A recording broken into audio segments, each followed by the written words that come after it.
Antoun, bonsoir. Bonsoir Ralph. Voilà, il s'est passé un événement très important aujourd'hui sur le plan culturel dans cet endroit magnifique. Est-ce que vous pouvez nous résumer ce qui s'est passé aujourd'hui, s'il vous plaît? Oui Ralph, merci beaucoup d'être venu aujourd'hui et bonjour à tous vos téléspectateurs sur la chaîne Ralph Mifali et croissance.com. Aujourd'hui en fait il y a eu la présentation de cet ouvrage, Chant capricornien de Dox. On va le montrer aux spectateurs. Qui est sorti il n'y a pas très longtemps et qui est présenté donc au public parisien et international. C'est le seul recueil en français de Dox parce qu'on sait que Dox a choisi d'écrire uniquement en malagasy pour montrer en fait son amour de la patrie et de la langue malagasy en guise de résistance à la colonisation où l'on imposait la langue d'assimilation qui était le français. Donc c'était l'unique recueil en français qu'il a écrit et qui a été inspiré d'une exposition de dessins d'enfants au Centre culturel Albert Camus. C'est la 3e édition, comme on a dit aujourd'hui. La première c'était en 1971, la deuxième c'était avec la mission de coopération française, présentée le 20 mars 1995 au CCAC, lors de la première journée de la francophonie à Madagascar. Et la 3e ici, édition de Sépia. Actuellement l'Harmattan. Alors vous avez organisé pas mal de choses autour de l'apparition de cet ouvrage. Oui. Résumez-nous ce qui s'est passé aujourd'hui. Alors aujourd'hui il y a eu une déclamation poétique et musicale, donc toute la poésie et la musique de Dox, beaucoup de poèmes tirés de cet ouvrage et les textes et compositions de Dox qui ont été chantés par le groupe Sourazar mais d'autres artistes qui étaient là.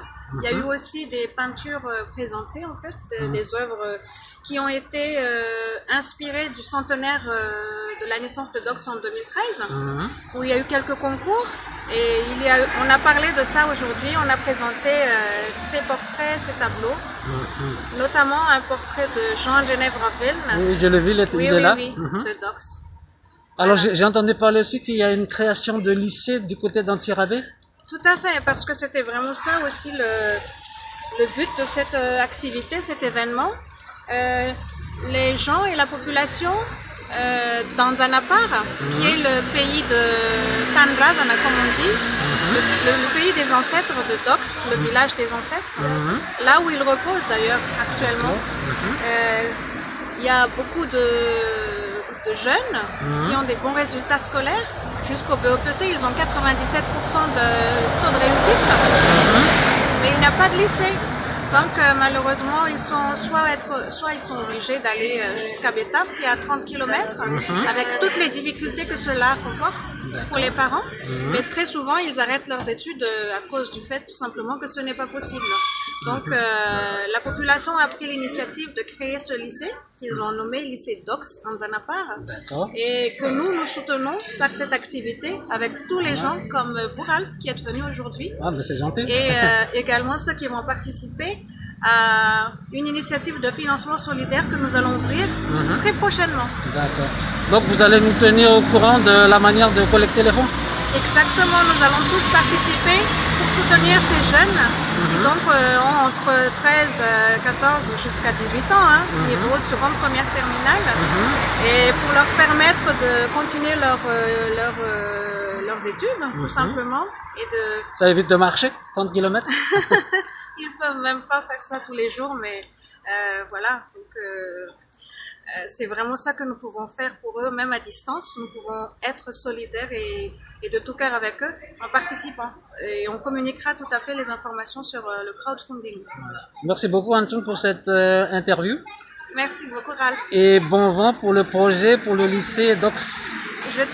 Merci beaucoup et je tiens à remercier l'association Paris Madagascar qui a donc organisé cette journée, les éditions L'Harmattan, pour donc les locaux, la mise à disposition des locaux, la préparation de la journée, et aussi l'association TAM, Tarana Kazana Paramrai, qui œuvre vraiment beaucoup pour la construction de ce lycée.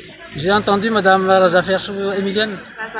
Razaferchou, pardon. Oui, et nous les soutenons vraiment pour les jeunes, vraiment pour ça.